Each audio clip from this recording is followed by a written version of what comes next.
worked hard every day since last September. I told you we weren't going to quit until the polls close. We watch those returns come in.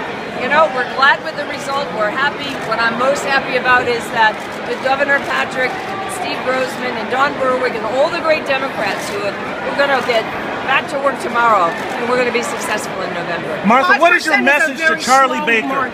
What is your message to Charlie Baker? Our message to Charlie Baker is that we're prepared to develop regionally the economies. We're prepared to make Massachusetts prosperous and fair. We're going to provide good education and workforce development. We're going to make sure that people need help for mental and behavioral illness are going to get it.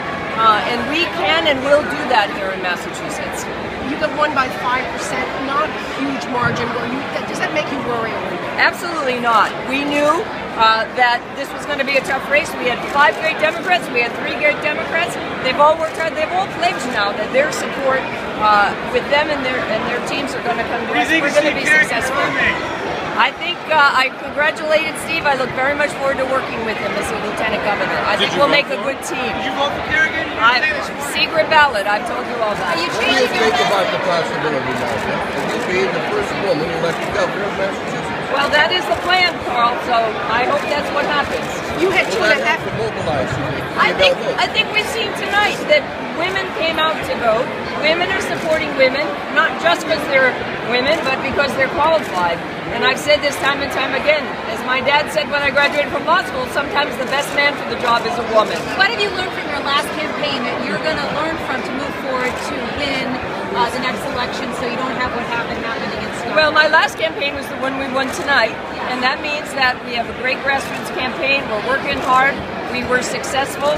That's the model we're going to use because we do have good ideas to turn this economy around for everybody, not just people at the top and not just Wall Street, and for everybody in Massachusetts.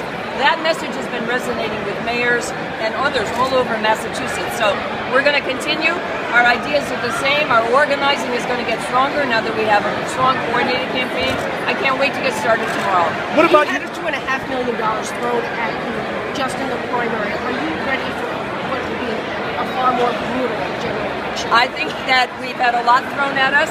I think we've run a very good campaign. I feel very confident that we're more than prepared to move forward and take whatever comes at us. I've been weathered. I'm tough. I come back and fight again to win another day.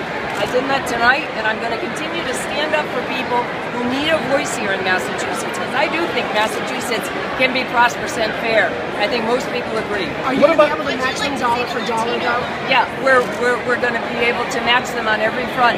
Where we're going to win, though, is on ideas and organizing. What about your challenge to Charlie about big money, outside money into the race? Well, it's clearly in his hands. He can sign a People's Pledge the way Elizabeth Warren and Scott Brown did. That would eliminate, would be a big deterrent to super PACs and outside money. If he doesn't do it, you know, I've disavowed them, I'll continue to do it. But since Citizens United was passed, I think we've seen it's one of the most divisive elements. We've had super PACs in this primary. I believe that they had little or no effect. We survived them. But this should be about, and voters should know who is supporting their candidates and who's funding those races. What about the 3 other candidates? Are they going to be required to sign this pledge too? Well, I'm throwing the challenge out to Charlie Baker. Thank you. Thank you.